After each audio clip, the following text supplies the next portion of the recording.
Welcome to part 6, the function and structure of the skin. Well, some people say that healthy skin actually glows. I believe that it's dewy and well moisturized. It doesn't look parched or ashy or excessively dry. The texture is predominantly unblemished and free of red patches or ruddiness, hyperpigmentation, and it offers a clear and even complexion. That's a good indicator of healthy skin. It's important to remember that while some visible skin conditions are hereditary, things like chronic redness, itchiness, and dark spots can be signs that something's not quite right in the skincare department.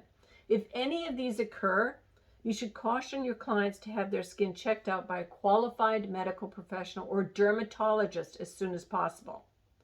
Let's talk about skin's elasticity. What is it and why is it important?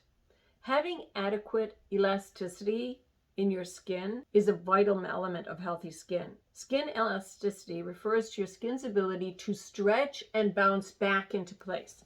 Skin elasticity gives your skin its youthful look and feel. This is what happens when you have good elasticity. Elasticity is what also gives you a plump, healthy looking skin. Skin elasticity is highest when you're young and slowly decreases as we age, unfortunately. As the skin loses its elasticity, it starts to sag and wrinkle. That's something that you should always help your clients monitor. Your client can best protect their skin's elasticity from excessive damage by wearing sunscreen, avoiding cigarette smoke, eating a healthy diet, using the appropriate skincare products, treating their skin gently, and getting enough sleep. For more dramatic results, your client can try skincare products and medical treatments in an effort to improve elasticity. As a skincare coach, it's important to discuss your client's skin elasticity and what's right for their skin. A continued focus on the skin's elasticity really goes a long way in avoiding the impacts of the aging process and the effects that the ravages of time have on the skin's appearance. Additionally, you should make the suggestion that the client has a discussion with their dermatologist about this subject at their very next visit. Here's what you can tell about your client's skin elasticity. This is information that you should be delivering to them. Collagen is a building block for your skin, for your hair, for your nails. It also makes up your muscles, your bones, and tendons. Collagen and elastin are the fibers that make it possible for the skin to stretch and bounce back into place. When you indent healthy skin, it springs rapidly back into place. Unhealthy, deeply wrinkled, or overly mature skin just doesn't bounce back as quickly.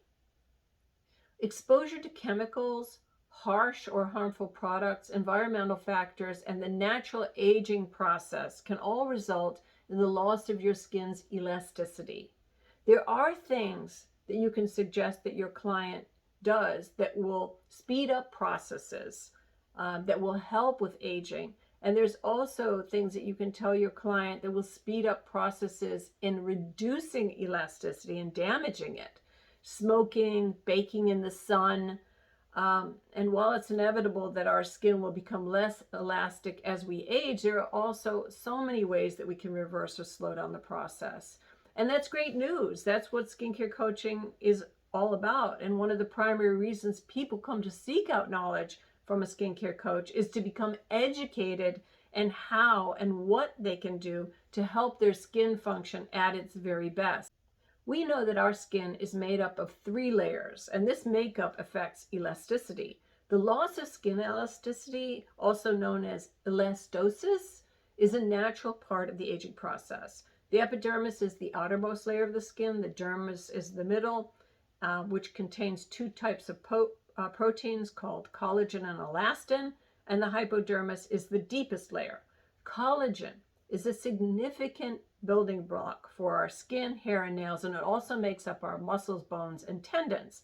Collagen and elastin are the fibers that make it possible for the skin to stretch and retain its shape. How does the loss of elasticity cause wrinkles? When you don't look after your skin, the loss of elasticity can speed up the skin's aging process. Some of the other factors your client can actually monitor and control to take better care of the elasticity layer, the hypodermis, are looking at the environmental factors that can take a toll on the skin's ability to heal itself. These should be avoided. The first is sun damage and sunburn, harsh weather conditions like freezing conditions, lack of humidity, which saps moisture, windburn that damages the skin's outer layers, which means there's less protection for the hypodermis, and then temperature conditions that are too hot because the sweat and oil glands are stimulated and stressed. We also can look at water loss and dehydration. These stress the skin's cellular functioning abilities.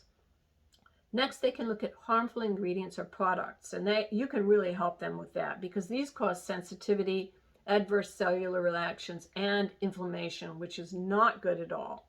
And then finally, you can look at what your client's ingesting. Their diet or taking medicines that inhibit skin cells from working optimally can really affect elasticity negatively. So what about elasticity and aging? Experts believe that skin aging begins actually at around the age of 25 years old. However, the early signs of aging are reflected more at age 30. People suggest that skin aging normally begins at 25 years of age when the body progressively reduces the manufacturing of collagen, causing the skin to start to lose elasticity. So this is a skincare coaching conversation that you can have about the loss of elasticity. So Susan, as we age, our skin naturally loses its elasticity and starts to show signs of aging, unfortunately. Experts find that skin typically starts to age at around 25. In our mid-20s, our bodies actually gradually start to stop producing that much collagen as before, which causes our skin to lose elasticities. And it's really important to understand that there are a few times in our lives where this loss is accelerated. For example, women lose about 30% of their total collagen in the first 5 years of menopause. Chronic illness or trauma also has caused significant losses of elasticity too, and the loss of collagen results in sagging skin and wrinkles. And while you can't turn back the clock, early prevention is the key. Our faces also lose elasticity in the aging process. Without fat stores, the skin on the face naturally begins to fall and sag. Our skin also loses protein and hyaluronic acid as we age. Because collagen holds our skin together, the bonds between the layers of the skin's epidermis and dermis start to weaken due to a loss of collagen. And as we age, the separation continues to break down, causing skin to sag. This is one of the biggest reasons that wrinkles form, because gravity naturally takes over, pulling the separated skin down and away from the underlying supporting structure. Luckily, there are some ways that we can slow this process down.